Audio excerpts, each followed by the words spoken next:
Students, today we are going to begin with human genetic disorders, which are chromosomal disorders, right? We have already discussed one flow chart.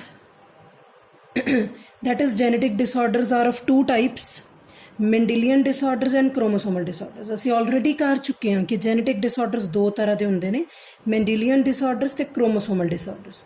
Mendelian disorders ਜਿਹੜੇ ਅਸੀਂ already study ਕਰ ਚੁੱਕੇ ਹਾਂ कि वो they are due to mutation or they are due to some change in single genes.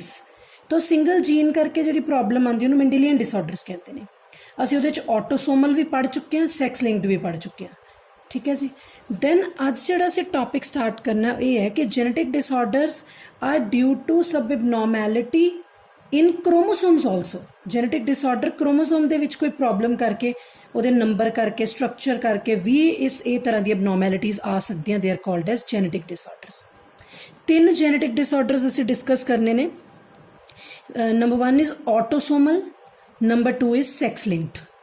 autosomal ਜਿਹੜਾ chromosome ਜਿਹੜੀ problem ਜਾਂ ਜਿਹੜਾ ਸਿੰਡਰਮ ਆਟੋਸੋਮਸ ਦੇ ਵਿੱਚ ਪ੍ਰੋਬਲਮ ਕਰਕੇ ਆਏਗਾ. ਆਟੋਸੋਮ ਕਿਹੜੇ ਹੁੰਦੇ ਨੇ?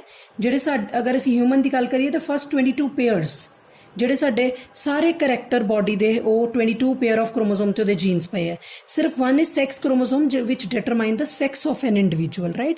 ਸੋ here chromosomal disorders are due to some abnormality in chromosome. Chromosome हम सानू पता दो तरह के होंगे ने, ऑटोसोम्स ते सैक्स क्रोमोसोम्स. ऑटोसोम 22 पेयर होंगे है, सैक्स क्रोमोसोम का 1 पेयर होंगे है. फीमेल्स दे विच XX, मेल दे विच XY.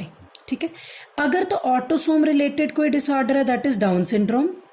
अगर सैक्स क्रोमोसोम रिलेटेड कोई डिसऑर्डर ਅਸੀਂ ਉਹ 'ਚ ਦੋ डिसऑर्डर्स पढ़ने ने, टर्नर्स ਤੇ क्लाइनफेल्टर्स सिंड्रोम.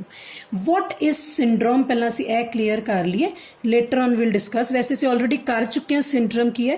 ਸਿੰਡਰਮ ਕੀ ਹੁੰਦਾ? ਗਰੁੱਪ ਆਫ ਸਿੰਪਟਮਸ ਅਸੀਂ ਕਹਿ ਸਕਦੇ ਹਾਂ. ਮੀਨਸ ਜਦੋਂ ਕੋਈ ਡਿਜ਼ੀਜ਼ ਹੁੰਦੀ ਹੈ ਉਹਦੇ 'ਚ ਕਿੰਨੇ ਸਾਰੇ ਸਿੰਪਟਮਸ ਅਗਰ ਉੱਠ ਕੇ ਆਉਂਦੇ ਹੈ ਤਾਂ ਅਸੀਂ ਉਹਨੂੰ ਕਲੈਕਟਿਵਲੀ ਸਿੰਡਰੋਮ ਕਹਿੰਦੇ ਹਾਂ. ठीक है जी. सो ਅਸੀਂ ਦੇਖਾਂਗੇ ਡਾਊਨ ਸਿੰਡਰੋਮ ਅਗਰ ਕਿਸੇ ਬੱਚੇ ਨੂੰ ਹੈ ਤਾਂ ਕਿਵੇਂ ਦੇ ਸਿੰਪਟਮਸ ਆਉਂਦੇ ਨੇ, ਟਰਨਰਸ ਵਿੱਚ ਕਿਵੇਂ ਦੇ ਆਉਂਦੇ ਨੇ ਤੇ ਕਲਾਈਨਫੈਲਟਰਸ 'ਚ ਕਿਵੇਂ ਦੇ ਆਉਂਦੇ. ਠੀਕ ਹੈ. ਸੋ ਇਹ ਫਲੋ ਚਾਰਟ ਅਸੀਂ ਆਲਰੇਡੀ ਕਰ ਚੁੱਕੇ. ਅੱਜ ਅਸੀਂ ਸਟਾਰਟ ਕਰਾਂਗੇ with the chromosomal. So our today's topic is chromosomal disorders, right? So ਉਹ ਜਿਹੜਾ ਡਿਸਆਰਡਰ ਹੋ ਸਕਦਾ ਹੈ ਉਹ 1 ਔਰ ਮੋਰ ਕ੍ਰੋਮੋਸੋਮ ਦੇ ਵਿੱਚ ਨੰਬਰ ਦੇ ਵਿੱਚ ਕੋਈ ਪ੍ਰੋਬਲਮ ਆ ਸਕਦੀ ਹੈ. ਇੱਕ ਕ੍ਰੋਮੋਸੋਮ ਜ਼ਿਆਦਾ ਹੋ ਸਕਦਾ ਹੈ, ਘੱਟ ਹੋ ਸਕਦਾ ਹੈ, ਦੋ ਜ਼ਿਆਦਾ ਹੋ ਸਕਦੇ ਨੇ, ਦੋ ਘੱਟ ਹੋ ਸਕਦੇ. So let us discuss this 3 syndromes in detail. ਇੱਕ ਹੈਗਾ ਆਟੋਸੋਮਲ, ਦੋ ਨੇ ਸੈਕਸ ਕ੍ਰੋਮੋਸੋਮ ਰਿਲੇਟਡ. ਪਹਿਲਾਂ ਅਸੀਂ ਆਟੋਸੋਮਲ ਵਾਲਾ ਪੜ੍ਹ ਲੈਂਦੇ ਹਾਂ. Very important and I think common these days. what is Down syndrome, which is also called as Mongolian idiocy or Mongolism or 21 trisomy, right? So ਹੁੰਦਾ ਕੀ ਹੈ ਡਾਊਨ ਸਿੰਡਰੋਮ? ਸਭ ਤੋਂ ਪਹਿਲਾਂ ਇਹ ਸਿੰਡਰਮ 1866 ਦੇ ਵਿੱਚ ਲੈਂਗਡਨ ਡਾਊਨ ਨੇ ਇਹਦੇ ਬਾਰੇ ਦੱਸਿਆ ਸੀ, ਰਿਪੋਰਟ ਕੀਤਾ ਸੀ. That is why it is called as Down syndrome. ਹੁਣ main important point, Down syndrome ਹੁੰਦਾ ਕਿਵੇਂ ਹੈ? Down syndrome is due to aneuploidy. ਅਸੀਂ ਜਦੋਂ ਮਿਊਟੇਸ਼ਨ ਪੜ੍ਹੀਆਂ ਸੀ ਅਸੀਂ ਉਹਦੇ ਵਿੱਚ ਟਾਈਪਸ ਪੜ੍ਹੀਆਂ ਸੀ ਐਨਿਊਪਲੋਇਡੀ, ਰਾਈਟ? ਅਗਰ ਕਿਸੇ ਕ੍ਰੋਮੋਸੋਮ ਦਾ ਲਾਈਕ ਸਾਨੂੰ ਪਤਾ ਹੈ ਸਪੋਜ਼ ਕੋਈ ਇੱਕ ਕ੍ਰੋਮੋਸੋਮ ਦਾ ਪੇਅਰ ਹੈ, ਠੀਕ ਹੈ, ਸਮਝ ਲਓ 21 ਕ੍ਰੋਮੋਸੋਮ ਦਾ ਪੇਅਰ ਹੈ. ਇੱਦਾਂ ਹੁੰਦਾ ਨਾ, first pair, second pair, third pair, fourth pair, like 22 pairs, 23 pairs, right? So ਅਗਰ ਇਹ ਜਿਹੜਾ ਕ੍ਰੋਮੋਸੋਮ ਹੈ ਜਿਹੜਾ ਇੱਕ ਤਾਂ ਪੇਅਰ 'ਚ ਹੁੰਦੇ ਆ ਨਾ ਕ੍ਰੋਮੋਸੋਮਸ, ਅਗਰ ਐਨਿਊਪਲੋਇਡੀ ਹੋ ਜਾਏ, ਇੱਕ ਐਕਸਟਰਾ ਕ੍ਰੋਮੋਸੋਮ ਆ ਜਾਏ, extra chromosome number 21, we all know that we have total 46 chromosome, but in case ਅਗਰ ਇੱਕ ਕ੍ਰੋਮੋਸੋਮ ਵੱਧ ਜੇ, ਟੋਟਲ ਕਿੰਨਾ ਹੋ ਗਿਆ? 47. ਤਾਂ ਜਦੋਂ ਟੋਟਲ ਕ੍ਰੋਮੋਸੋਮ 47 ਹੋ ਜਾਣ ਔਰ ਕੋਈ ਇੱਕ ਪਰਟੀਕੂਲਰ ਕ੍ਰੋਮੋਸੋਮ ਜਿਵੇਂ 21 ਨੰਬਰ ਵਾਲਾ ਕ੍ਰੋਮੋਸੋਮ ਇੱਕ ਐਕਸਟਰਾ ਆ ਗਿਆ, that is called as down syndrome. ਤਾਂ ਕੀ ਡਿਜ਼ੀਜ਼ ਆਉਂਦੀ? Down syndrome. And extra chromosome ਆਉਣ ਨੂੰ ਐਨਿਊਪਲੋਇਡੀ ਕਿਹਾ ਜਾਂਦਾ ਹੈ. ਅਸੀਂ ਐਨਿਊਪਲੋਇਡੀ ਟਰਮ ਆਲਰੇਡੀ ਪੜ੍ਹ ਚੁੱਕੇ ਹਾਂ. Extra chromosome, right? ਉਸ ਤੋਂ ਬਾਅਦ ਬੋਥ ਦਾ chromosome of pair number 21 actually ਹੁੰਦਾ ਕੀ ਹੈ? ਤੁਸੀਂ ਤੁਹਾਡੇ ਮਾਈਂਡ 'ਚ ਆ ਰਿਹਾ ਹੋਏਗਾ ਕਿ 21 ਨੰਬਰ ਕ੍ਰੋਮੋਸੋਮ ਜ਼ਿਆਦਾ ਕਿੱਦਾਂ ਹੋ ਗਿਆ, ਉਹਦੇ 'ਚ ਇੱਕ ਐਕਸਟਰਾ ਕਿਵੇਂ ਆ ਗਿਆ? ਦੇਖੋ ਸਟੂਡੈਂਟਸ, ਸਾਨੂੰ ਸਾਰਿਆਂ ਨੂੰ ਪਤਾ ਹੈ ਕਿ ਜਦੋਂ ਇੱਕ ਆਫਸਪ੍ਰਿੰਗ ਬਣਨਾ ਹੁੰਦਾ ਹੈ ਜਾਂ ਜ਼ਾਇਗੋਟ ਬਣਨਾ ਹੁੰਦਾ ਹੈ, ਠੀਕ ਹੈ ਜੀ, ਸਾਨੂੰ ਪਤਾ ਹੈ ਮੇਲ ਤੇ ਫੀਮੇਲ ਦੇ ਗੈਮੀਟਸ ਜਿਹੜੇ ਨੇ ਉਹ ਫਰਟੀਲਾਈਜ਼ ਕਰਦੇ ਨੇ, ਰਾਈਟ। ਮੇਲ ਤੇ ਫੀਮੇਲ ਦੇ ਗੈਮੀਟਸ ਫਰਟੀਲਾਈਜ਼ ਕਰਦੇ ਨੇ। 21 ਮੈਂ ਵੈਸੇ ਜਨਰਲੀ ਡਰਾ ਕਰ ਰਹੀ, 23 ਜਿਹੜੇ ਕ੍ਰੋਮੋਸੋਮਸ ਨੇ ਉਹ ਐਗ ਲੈ ਕੇ ਆਉਂਦਾ, 23 ਕ੍ਰੋਮੋਸੋਮ ਨੇ ਜਿਹੜੇ ਉਹ ਸਪਰਮ ਲੈ ਕੇ ਆਉਂਦਾ। 23 ਮਿਲ ਕੇ ਕਿੰਨੇ ਬਣ ਜਾਂਦੇ ਆ? 46, ਠੀਕ ਹੈ ਜੀ। ਹੁੰਦਾ ਕੀ ਹੈ ਐਕਚੁਅਲੀ, ਜਿੱਦਾਂ ਹੁਣ ਮੈਂ ਹਿਊਮਨ ਫੀਮੇਲਸ ਦੀ ਸਪੋਜ਼ ਮੈਂ ਇੱਕ ਐਗਜ਼ਾਮਪਲ ਲੈ ਕੇ ਚੱਲ ਰਹੀ, ਫੀਮੇਲ ਦੀ ਗੱਲ ਕਰ ਰਹੀ ਹਾਂ। We all know that our all cell contains total 23 pairs of chromosome or 46 chromosomes, but when egg is formed, ਜਦੋਂ ਐਗ ਬਣਦਾ ਹੈ, ਗੈਮੀਟਸ ਬਣਦੇ ਨੇ, ਤਾਂ half the number of chromosome ਉਹਦੇ ਵਿੱਚ ਰਹਿ ਜਾਂਦੇ ਨੇ। ਜਦੋਂ half the number of chromosome ਰਹਿ ਗਿਆ ਤਾਂ ਮਤਲਬ 23 ਦਾ ਇੱਕ ਸੈੱਟ ਗੈਮੀਟ 'ਚ ਆ ਗਿਆ, ਇੱਕ ਸੈੱਟ ਦੂਜੇ ਗੈਮੀਟ 'ਚ ਚਲਾ ਗਿਆ। ਤਾਂ ਜਦੋਂ ਇੱਕ ਸੈੱਟ ਆਣਾ ਹੁੰਦਾ ਇੱਕ ਗੈਮੀਟ 'ਚ, ਤਾਂ ਜਿਹੜਾ ਪੂਰਾ ਸੈੱਟ ਹੁੰਦਾ ਨਾ, ਦੋ ਸੈੱਟ ਹੁੰਦੇ ਨੇ, 1 ਨੰਬਰ, 2 ਨੰਬਰ, 3 ਕ੍ਰੋਮੋਸੋਮ ਦਾ ਪੇਅਰ, 4 ਤਾਂ ਜਦੋਂ ਇੱਕ ਸੈੱਟ ਇੱਕ ਗੈਮੀਟ 'ਚ ਆਣਾ ਹੁੰਦਾ, ਕਈ ਵਾਰੀ ਕੋਈ ਕ੍ਰੋਮੋਸੋਮ ਦਾ ਜਿਹੜਾ ਪੇਅਰ ਸੈਪਰੇਟ ਨਹੀਂ ਹੋ ਪਾਉਂਦਾ। ਇਹਨੂੰ ਇਸ ਪ੍ਰੋਸੈਸ ਨੂੰ ਨੌਨ ਡਿਸਜੰਕਸ਼ਨ ਕਹਿੰਦੇ ਆ। ਜਦੋਂ ਉਹ ਸੈਪਰੇਟ ਨਹੀਂ ਹੋ ਪਾਇਆ ਤਾਂ ਉਹ ਕਲੈਕਟਿਵਲੀ ਇਕੱਠਾ ਹੀ ਐਗ 'ਚ ਆ ਗਿਆ, ਬਾਕੀ ਪੇਅਰ ਸੈਪਰੇਟ ਹੋ ਗਏ। ਇੱਕ ਐਸਾ ਪੇਅਰ 21 ਨੰਬਰ ਕ੍ਰੋਮੋਸੋਮ ਵਾਲਾ ਉਹ ਸੈਪਰੇਟ ਨਹੀਂ ਹੋ ਪਾਇਆ, ਤਾਂ 21 ਦਾ 21 ਪੇਅਰ ਐਗ 'ਚ ਆ ਗਿਆ। ਜਿੱਥੇ ਐਗ ਦੇ ਵਿੱਚ ਇੱਕ ਸੈੱਟ ਆਣਾ ਸੀ, 23 ਕ੍ਰੋਮੋਸੋਮ ਆਣੇ ਸੀ, ਇੱਕ ਐਕਸਟਰਾ ਆ ਗਿਆ, 24 ਆ ਗਏ। ਐਗ 'ਚ 24 ਆ ਗਏ। ਸਪਰਮ ਵਾਲਾ ਪ੍ਰੋਸੈਸ ਠੀਕ ਚੱਲਿਆ, ਸਪਰਮ 'ਚ 23 ਆ ਗਏ। 23 + 24 ਕਿੰਨਾ ਬਣ ਗਿਆ? 47। ਹੋਣਾ ਕਿੰਨਾ ਚਾਹੀਦਾ ਸੀ? 46। ਤਾਂ ਇਹ ਡਿਜ਼ੀਜ਼ ਨੂੰ ਅਸੀਂ ਕੀ ਬੋਲਦੇ ਹਾਂ? Down syndrome. So egg possesses 24 chromosome instead of 23। So sex chromosome XY, female ਦੇ ਵਿੱਚ XX, ਪਰ ਆਟੋਸੋਮਸ ਕਿੰਨੇ ਆ ਗਏ? ਆਣੇ 44 ਚਾਹੀਦੇ ਸੀ, ਆ ਗਏ 45। ਸੋ ਇਹ ਸੀ ਸਾਡੇ ਕੋਲ ਡਾਊਨ ਸਿੰਡਰੋਮ ਕਿ ਕਿਵੇਂ ਹੁੰਦਾ ਹੈ। ਦੈਨ ਆਰ ਦਾ ਸਿੰਪਟਮਸ ਇੰਪੋਰਟੈਂਟ। ਜਿਹੜੇ ਆਫਸਪ੍ਰਿੰਗ ਨੂੰ ਜਿਹੜੇ ਓਬਵੀਅਸਲੀ ਜੈਨੇਟਿਕ ਡਿਸਆਰਡਰ ਹੈ, ਤਾਂ ਜਦੋਂ ਆਫਸਪ੍ਰਿੰਗ ਪੈਦਾ ਹੋਏਗਾ ਇਹ ਵਾਲਾ ਡਿਸਆਰਡਰ ਉਹਨੂੰ ਹੋਏਗਾ ਹੀ ਹੋਏਗਾ, ਠੀਕ ਹੈ। ਪਤਾ ਹੀ ਹੈ ਨਾ ਸਾਨੂੰ, ਇਹ ਗੱਲ ਕਲੀਅਰ ਹੈ ਕਿ ਜਦੋਂ ਇਹ ਜੈਨੇਟਿਕ ਡਿਸਆਰਡਰ ਜਨਮ ਦੇ ਨਾਲ ਹੀ ਆਉਂਦੇ ਹੈ, ਠੀਕ ਹੈ ਜੀ। ਸੋ ਜਦੋਂ ਬੱਚਾ ਪੈਦਾ ਹੋਏਗਾ ਵਿਦ ਟਾਈਮ 6 ਮੰਥਸ 1 ਈਅਰ ਤੱਕ 6 ਮਹੀਨੇ ਤੱਕ ਦਿਖਣਾ ਸ਼ੁਰੂ ਹੋ ਜਾਏਗਾ ਕਿ ਬੱਚੇ ਦਾ ਇੱਕ ਤਾਂ ਫੇਸ ਰਾਊਂਡ ਹੋਏਗਾ, ਫੋਰਹੈਡ ਬਹੁਤ ਜ਼ਿਆਦਾ ਬਰੋਡ ਹੋਏਗਾ, ਉਹ ਬੱਚੇ ਦਾ ਮਾਊਥ ਪਰਮਾਨੈਂਟਲੀ ਓਪਨ ਹੋਏਗਾ, ਟੰਗ ਬਾਹਰ ਵੱਲ ਨੂੰ ਜਿਵੇਂ ਐਦਾਂ ਬਾਹਰ ਵੱਲ ਨੂੰ ਨਿਕਲੀ ਹੋਏਗੀ, ਲੋਅਰ ਵਾਲਾ ਲਿਪ ਵੀ ਨੀਚੇ ਵੱਲ ਨੂੰ ਪ੍ਰੋਟਿਊਡ ਕੀਤਾ ਹੋਊਗਾ, ਥੱਲੇ ਮਤਲਬ ਜੀਭ ਸਦਾ ਹੀ ਜਿਹੜੀ ਹੈ ਉਹ ਬਾਹਰ ਵੱਲ ਨੂੰ ਨਿਕਲੀ ਰਹੇਗੀ। ਲੋਅਰ ਜੇ ਜੀਭ ਬਾਹਰ ਨਿਕਲੀ ਰਹੇਗੀ ਤਾਂ ਲੋਅਰ ਵਾਲਾ ਲਿਪ ਵੀ ਥੱਲੇ ਨੂੰ ਲਟਕ ਜਾਏਗਾ। ਛੋਟੀਆਂ ਛੋਟੀਆਂ ਫਿੰਗਰਸ ਹੋਣਗੀਆਂ, ਫਲੈਟ ਹੈਂਡਸ ਹੋਣਗੇ, ਜਿੱਦਾਂ ਸਾਡੇ ਹੈਂਡਸ ਦੇ ਵਿੱਚ ਬੱਚੋ ਥੋੜਾ ਡਿਪਰੈਸ਼ਨ ਹੁੰਦਾ ਨਾ, ਥੋੜਾ ਡੂੰਘ ਹੁੰਦਾ ਕਹਿ ਲਓ, ਉਹ ਫਲੈਟ ਹੈਂਡਸ ਹੁੰਦੇ ਨੇ, ਠੀਕ ਹੈ। ਪਾਮਸ ਬਰੋਡ ਹੋਣਗੀਆਂ, ਠੀਕ ਹੈ। ਉਹਦੇ ਵਿੱਚ ਪਾਮ ਕਰੀਜ਼ ਹੁੰਦੀਆਂ ਜਿਵੇਂ ਲਾਈਨਸ ਹੁੰਦੀਆਂ ਸਾਡੇ, ਹੈ ਨਾ। ਸੋ ਉਹ ਅਲੱਗ ਹੀ ਤਰ੍ਹਾਂ ਦਾ ਉਹਦਾ ਜਿਹੜਾ ਸਟਰਕਚਰ ਹੋਏਗਾ ਪਾਮ ਦਾ। ਤਾਂ ਜਦੋਂ ਇਹੋ ਜਿਹੇ ਸਿੰਪਟਮਸ ਆਉਣੇ ਸ਼ੁਰੂ ਹੋ ਜਾਂਦੇ ਆ, ਔਰ ਮੈਂ ਕੁਝ ਹੋਰ ਵੀ ਤੁਹਾਨੂੰ ਸਿੰਪਟਮ ਦੱਸ ਦਿੰਦੀ ਹਾਂ ਕਿ ਜਿਵੇਂ ਅਸੀਂ ਦੇਖਦੇ ਹਾਂ 4 to 5 ਮੰਥਸ ਦਾ ਬੱਚਾ ਜਿਹੜਾ ਉਹ ਬੈਠਣਾ ਸ਼ੁਰੂ ਕਰ ਦਿੰਦਾ, ਬਟ ਡਾਊਨ ਸਿੰਡਰੋਮ ਵਾਲਾ ਬੱਚੇ ਦੀ ਹਰ ਚੀਜ਼ ਲੇਟ ਹੁੰਦੀ ਹੈ। 6, 7, 8 ਮਹੀਨੇ ਦਾ ਹੋ ਕੇ ਵੀ ਬੱਚਾ ਪ੍ਰੋਪਰਲੀ ਆਪਣੀ ਬੈਕ ਨੂੰ ਸੰਭਾਲ ਨਹੀਂ ਪਾਉਂਦਾ, ਠੀਕ ਹੈ। ਤਾਂ ਅਸੀਂ ਦੇਖਦੇ ਹਾਂ 4-5 ਮੰਥਸ 'ਚ ਬੱਚਾ ਆਪਣੀ ਗਰਦਨ ਸੰਭਾਲਣ ਲੱਗ ਜਾਂਦਾ, ਈਵਨ ਉਹ ਵੀ ਨਹੀਂ ਸਾਂਭ ਪਾਉਂਦਾ।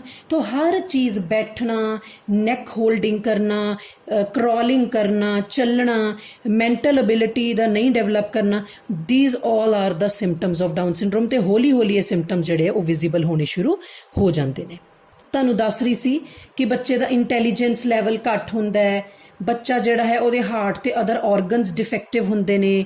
ਕਈ ਵਾਰੀ ਬੱਚੇ ਦੇ ਜਿਹੜੇ ਅਸੀਂ ਕਹਿ ਸਕਦੇ ਹਾਂ ਬੇਟਾ ਬੱਚੇ ਦੇ ਜਿਹੜੇ ਗੋਨੇਡਸ ਹੁੰਦੇ ਨੇ, ਸੈਕਸ ਆਰਗਨ ਹੁੰਦੇ ਨੇ, ਜੈਨੇਟੀਲੀਆ ਹੁੰਦਾ, ਉਹ ਡਿਵੈਲਪ ਨਹੀਂ ਕਰ ਪਾਉਂਦਾ, ਠੀਕ ਹੈ ਜੀ। ਕਈ ਵਾਰੀ ਬੇਬੀ ਬॉय ਦੇ ਕੇਸ ਦੇ ਵਿੱਚ ਜਿਹੜੇ ਉਹਦੇ ਟੈਸਟੀਜ਼ ਹੁੰਦੇ ਆ ਉਹ ਕਿਉਂਕਿ ਐਬਡਮਨ ਤੋਂ ਨੀਚੇ ਵੱਲ ਨੂੰ ਡਿਸੈਂਡ ਕਰਦੇ, ਸਕਰੋਟਮ ਚੋਂ ਕਈ ਵਾਰੀ ਨਹੀਂ ਕਰ ਪਾਉਂਦੇ, ਠੀਕ ਹੈ। ਸੋ ਇਹ ਜਿਹੜੀ ਚੀਜ਼ ਹੈ ਡਾਊਨ ਸਿੰਡਰੋਮ ਦੀ ਜਿਹੜਾ ਡਿਜ਼ੀਜ਼ ਹੈ, ਇਹ 1 in 750 ਬਰਥ, ਹਰ 750 ਬਰਥ ਦੇ ਮਗਰ ਇੱਕ ਬੱਚੇ ਨੂੰ ਡਾਊਨ ਸਿੰਡਰੋਮ ਹੁੰਦਾ। ਸੋ ਇਹ ਜਿਹੜੀ ਚੀਜ਼ ਹੈ, ਇੱਕ ਮੈਂ ਤੁਹਾਨੂੰ ਇੰਪੋਰਟੈਂਟ ਗੱਲ ਦੱਸ ਦਿਆਂ ਕਿ ਜਿਹੜੀ ਡਾਊਨ ਸਿੰਡਰੋਮ ਦੀ ਪ੍ਰੋਬਲਮ ਹੈ ਇਹ ਮਦਰ ਦੀ ਏਜ ਤੇ ਬਹੁਤ ਜ਼ਿਆਦਾ ਡਿਪੈਂਡ ਕਰਦੀ ਹੈ।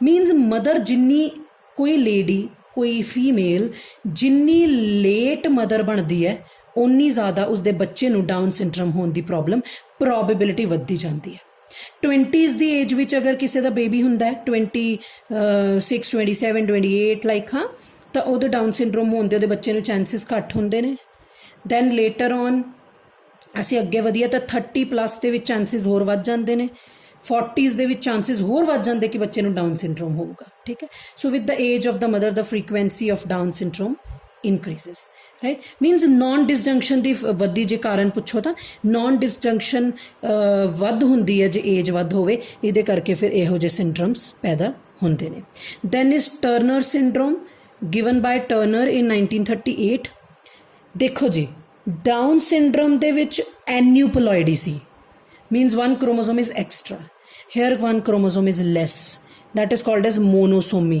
ਇਹ ਵੀ ਅਸੀਂ ਪੜ੍ਹਿਆ ਸੀ in case of mutations right कि जो क्रोमोसोम का नंबर वधदा घटदा है मोनोसोमी होगी एक क्रोमोसोम घट होएगा दैट मीनस वो भी हुण क्योंकि असीं सैक्स क्रोमोसोमल एबनॉर्मैलिटी पढ़ रहे हैं ਇਹਦਾ मतलब ਜਿਹੜਾ क्रोमोसोम घट होने वाला वो ਕਿਹੜਾ क्रोमोसोम होएगा sex chromosome not autosome right so हुंदा की है एग आया एग ਦੇ ਵਿੱਚ ਕੀ ਹੁੰਦਾ ਸਾਡੇ ਕੋਲ 22 ਟੋਟਲ क्रोमोसोम 23 टोटल क्रोमोसोम ਹੁੰਦੇ ਆ 22 ऑटोसोम 1 सैक्स क्रोमोसोम हुंदा की है 22 ऑटोसोम तो आ गए बट नाल जिहड़ा सैक्स क्रोमोसोम आना सी वो नहीं आया ठीक है तिवें या उल्टा कह लो जे दूजे पासे कवां तां एग एक्स लैके आया 22 प्लस एक्स बट जिहड़ा स्पर्म आया उहदे विच 22 ऑटोसोम तो सीगे बट कोई भी सैक्स क्रोमोसोम नहीं सी ठीक है एक जिहड़ा गैमीट है उहदे विच सैक्स क्रोमोसोम एबसेंट है तो हुण होया कि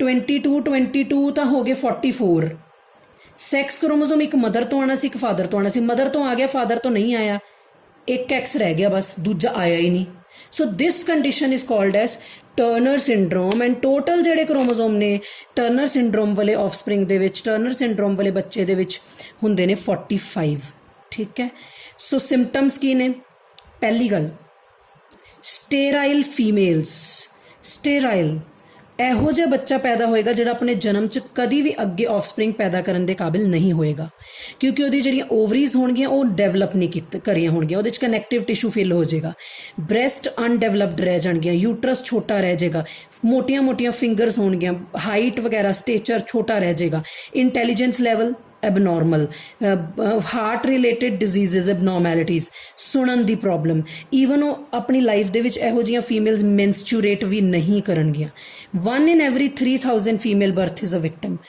obviously this disease ਜਿਹੜੀ ਉਹ ਫੀਮੇਲਸ ਦੇ ਵਿੱਚ ਹੁੰਦੀ ਹੈ ਬੇਬੀ ਗਰਲ ਦੇ ਵਿੱਚ ਹੁੰਦੀ ਹੈ ਤਾਂ ਪ੍ਰੋਬਲਮ ਕੀ ਆਏਗੀ ਹਰ 3000 ਫੀਮੇਲ ਦੇ ਮਗਰ ਇਹ ਵਾਲੀ ਜਿਹੜੀ ਪ੍ਰੋਬਲਮ ਆਉਂਦੀ ਹੈ so this is called as Turner's syndrome ਇੱਕ ਛੋਟੀ ਜਿਹੀ ਗੱਲ ਹੋਰ कि जे असी हुण ਇਹ कह रहे ਸੀਗੇ कि ਜਿਹੜਾ ਐਗ है वो एक एक्स लैके आ रहा है ਜਾਂ नहीं लैके आऊगा जीरो कोई भी नहीं लैके आएगा तो ਜਿਹੜਾ स्पर्म है हो सकता है वो वाई लैके आवे हो सकता है वो कला एक्स लैके आवे हो सकता है स्पर्म कोई भी क्रोमोसोम सैक्स क्रोमोसोम ना लैके आवे जे स्पर्म एक्स लैके आया तो एग कोई भी ना लैके आया तो चलो फीमेल है बट अबनॉर्मल फीमेल है जे स्पर्म कोई भी ना लैके आया तो एग एक्स लैके आया फिर भी इको ही एक्स अगे जाना एबनॉर्मैलिटी जे एक्स जेड़ा एग है वो कोई भी सैक्स क्रोमोसोम ना लैके आया जीरो पर जेड़ा स्पर्म है वो वाई लैके आया कंडीशन की बन गई वाई जीरो या जीरो वाई कह लो तो 44 नाल की होंगी ऑटोसोम ये कंडीशन वायबल ही नहीं है सो इस करके एग्जिस्ट ही नहीं करती वायबल ही नहीं है एग ਇਹੋ ਜਿਹਾ ਜ਼ਾਈਗੋਟ ਵਾਇਬਲ ਹੀ ਨਹੀਂ ਹੁੰਦਾ ਜ਼ਿੰਦਾ ਹੀ ਨਹੀਂ ਰਹਿੰਦਾ ਖਤਮ ਹੋ ਜਾਂਦਾ ਸੋ ਇਸ ਕਰਕੇ ਕੰਡੀਸ਼ਨ ਆਂਦੀ ਨਹੀਂ ਹੈ ਕਲੀਅਰ ਹੋ ਗਿਆ then is last syndrome that is Klinefelter syndrome Klinefelter syndrome Klinefelter ने 1942 ਦੇ ਵਿੱਚ डिस्कवर किया it is due to trisomy of sex chromosome again the term trisomy is more chromosome one extra chromosome right so ਕੀ ਹੁੰਦਾ जे egg 2x लैके आवे वैसे egg 1x लैके आंदा पर जे 2 ले आवे तो स्पर्म नॉर्मली 1 ही लैके आवे की कंडीशन बन गई XXY ठीक है जां एग 1x लैके आवे तो स्पर्म दोनों ले आवे XY की बन गई कंडीशन हमेशा सेम ही रहनी है XXY, राइट। सो होना की है, टोटल नंबर ऑफ क्रोमोसोम किन्ने हो जाएंगे 47। सच पर्सनस आर स्टेराइल मेल। ਇਹੋ ਜਿਹੇ ਪਰਸਨਸ ਮੇਲ ਹੁੰਦੇ ਨੇ ਸਟੇਰਾइल। ਸਟੇਰਾइल ਮੀਨਸ ਉਹ ਕਦੀ ਵੀ ਕਿਸੇ ਬੇਬੀ ਨੂੰ ਜਨਮ ਦੇਣ ਦੇ ਕਾਬਿਲ ਨਹੀਂ ਹੋਣਗੇ, ਨੈਕਸਟ ਜਨਰੇਸ਼ਨ ਨਹੀਂ ਬਣਾਉਣਗੇ, ਵਿਦ ਫੀਮੇਲ ਲਾਈਕ ਕਰੈਕਟਰਿਸਟਿਕਸ। ਬਟ ਉਹਨਾਂ ਦੇ ਕਰੈਕਟਰਸ ਕਿਵੇਂ ਹੋਣਗੇ ਫੀਮੇਲ ਲਾਈਕ। ਵਿਦ ਅਨਡੈਵਲਪਡ ਟੈਸਟਿਸ ਡੈਵਲਪ ਨਹੀਂ ਕਰਨਗੀਆਂ। Female characteristic enlarged breast, but उन्होंने ब्रेस्ट एनलार्ज्ड होएगी क्योंकि है मेल है बट फीमेल लाइक करैक्टरिस्टिक्स है। आवाज़ भी तिखी होएगी। Such persons are mentally retarded. लंबियां लंबियां लैग्स होणगियां, बॉडी के उत्ते हेयर्स होणगे। It is considered that more the X chromosome greater is the mental defect. So दो वैसे एक एक्स एक वाई आना है, या जे बेबी गर्ल बननी 2x आने, पर जे 3x या एवें दी कंडीशन आ गई कि XXY हो गया, जिन्ने ज़्यादा एक्स होंगे उन्नी ज़्यादा मैंटल प्रॉब्लम ज़्यादा आएगी। ठीक है, सपोज जो एग है वो 2x ले आया, स्पर्म एक होर एक्स ले आया, ट्रिपल एक्स होगी, ये होर ज़्यादा प्रॉब्लम है। ठीक है, 1 in every 5000 बर्थ है प्रॉब्लम आती है। हुंदा कि ये मेनली FSH एक हार्मोन है, फॉलिकल स्टिमुलेटिंग हार्मोन, ਉਹਦਾ ਲੈਵਲ ਵੱਧ ਜਾਂਦਾ है। और ਜਿਹੜਾ एंड्रोजन का लैवल है, जिन्हें मेल नू मेल करैक्टरिस्टिक्स देने हैं, एंड्रोजन का लैवल इनसफिशिएंट रह जाता है, इस करके फीमेल करैक्टरिस्टिक्स आ जाते हैं, but that mail is sterile. ठीक है जी। सो इत्थे फिनिश होंदे ने साडे क्रोमोसोमल एबनॉर्मैलिटीज़ और सैक्स क्रोमोसोम रिलेटेड डिसऑर्डर्स। असी एक किता ऑटोसोमल, 2 किते सैक्स क्रोमोसोमल, इंपॉर्टेंट ने, और इत्थे साडे चैप्टर की भी एंडिंग होंदी है। That is principles of inheritance and variations.